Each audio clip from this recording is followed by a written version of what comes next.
Hey, what's going on, CoinUp TV subscribers? Robert Welcome here, and in this video I want to do a ranking of all of the Jason Bourne movies. I picked up the 4K box set of collector's set of Jason Bourne Complete Collection. This has 5 movies, and these are the movies I'm going to talk about. I just rewatched these, or actually some of them I watched for the first time. The only one I had seen before previously was the first movie. I saw it in the theaters, and then I think I saw it again later on like Netflix. But for the third, fourth, fifth movie, it was a first time viewing. I watched them in the proper order. If you haven't seen my unboxing video for these, they come individually on each disc, and then there's a bonus disc I actually have in my player.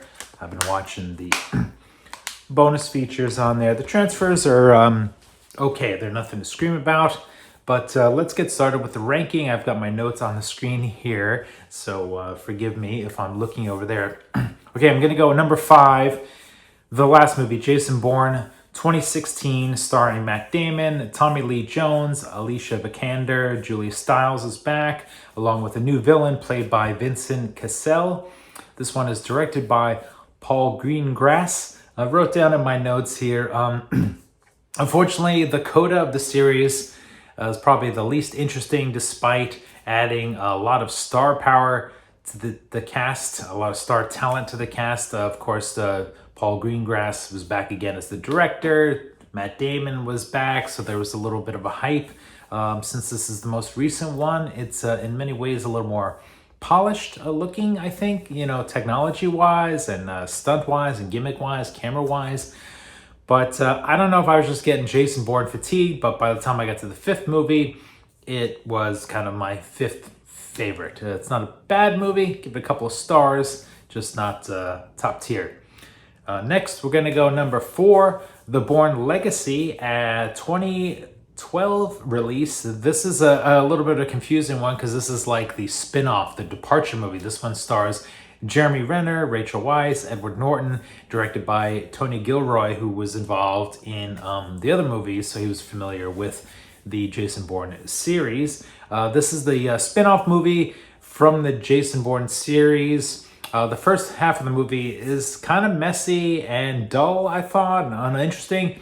But the second half of the movie really lifts up, elevates. There's this great motorcycle sequence that's pretty extensive with Jeremy Renner and Rachel Weisz that I thought was really great, going through the city there. That was like really cinematically great. And I was engaged with that.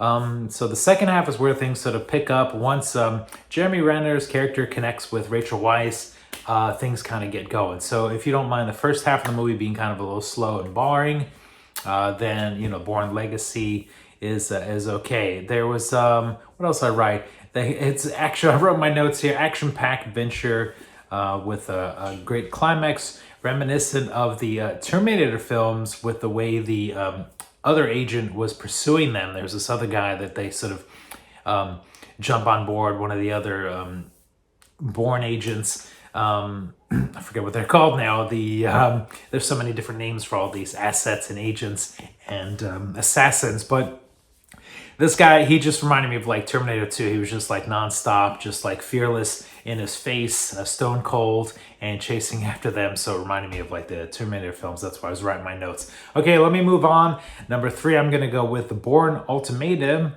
2007. I think this is kind of a controversial pick because I think a lot of people actually put the Bourne Ultimatum as their top Jason Bourne movie. Let me get to my notes here. Starring Matt Damon, Joan Allen, Edgar Ramírez, Julia Stiles, David Strathairn, and this one's directed by Paul Greengrass. And I wrote in my notes, I don't see why this is rated the highest of the series on IMDb. I think it has an 8.0, which is, you know, pretty high. It seemed about as interesting as the last movie, the second movie in the Bourne series, but with less dramatic tension. I don't know why that was. This one is basically a on-the-run 2-hour experience with a little time to relax and catch your breath.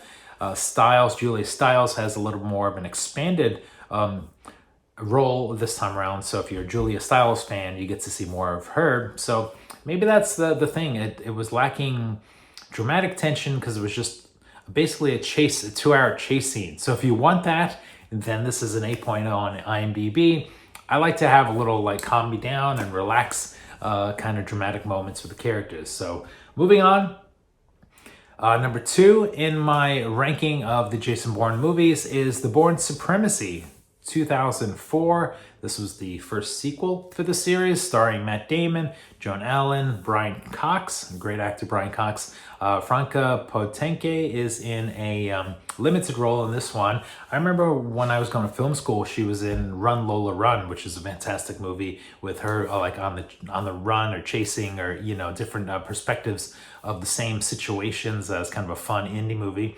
And also we get Carl Urban is like the villain in this movie, or another secret agent, and Martin Sokas, I'm not sure if I'm pronouncing that correctly. This was the first Jason Bourne movie directed by Paul Greengrass, who took over from Doug Liman and directed 3 movies in total. I wrote down on my notes here, pretty good sequel to the series this time around, with Paul Greengrass opting a little more heavy on the shaky cam. This is like when you really saw like the shaky cam for everything, and the staccato editing. And I feel like it kind of takes me out of the action a bit. And I get that, some of these people aren't stunt experts and martial arts experts or karate experts or all the things they're doing. But the scene I wrote down that was the most egregious was the hand-to-hand scene with Matt Damon and Martin Sokas. I was just like, can't really see what's happening at all. It's chaos, camera shaking, quick cuts. And it's kind of funny that these movies became really popular. A lot of people saw them, made some money. And then the rebound was later on. Now we're getting like the John Wick movies and some of these other movies where they're going for like the one take, Extraction 1 and 2, where there's like a big long one take scene to sort of like counter the Jason Bourne movies. So this is the one where like it really starts to like set in. And they hired Paul Greengrass basically for his cinematic style and structure, so they knew going in what they were going to get. And it did kind of like set like a new standard for spy action thrillers, although I think it was done better in what I'm giving number 1 ranking, if you haven't guessed already, is the original, the Bourne Identity, 2002 is my top favorite still of the series. This one was directed by Doug Liman, who I think has just like a better craft at the steady cam, the handy cam. A lot of times he's operating himself, so that kind of helps. But his movies, like when there's a lot of chaos and stuff going on, especially there's a scene with Matt Damon inside of the car, a little small car, and they're driving around the city trying to escape. There's a lot of chaos going on outside of the vehicle, but inside Matt Damon is like calm and cool. He's understanding which way he wants to go, and he's kind of chill. And I think that's where Doug and Paul kind of differ. Whereas Paul would just made it chaotic inside the car and outside. Doug kind of showed us kind of the perspective of the agent's mind at work and how he can kind of see the world. And also it didn't make it as confusing to follow the action as a viewer.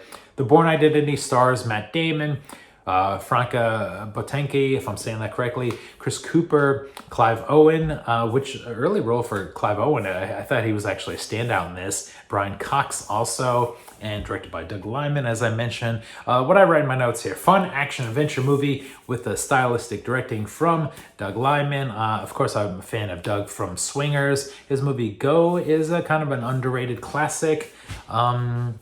He's he's one of these directors that like people say like he makes these great movies, but then like people are like never want to work with him again. It's kind of interesting. So kicked off the franchise from the secret agent suffering from amnesia, of course based off of the book series as well. So it was a fun time diving into these. I'm not sure I'll rewatch any of these again anytime soon. I've been going through all the special features and enjoying them, and it's great to sort of see Hollywood cinema at work. And I think there's rumors that there'll be another Jason Bourne movie, so when that comes out, maybe I'll rewatch these and check them out again. I do also like to say, I didn't really mention this, but the Jeremy Renner one, what I do like, even though I didn't rank that high, I do like that it's got a little bit of a different setting. We're in kind of the snow and the mountains, and there's some wolves. And visually, that's kind of calmed down a little bit.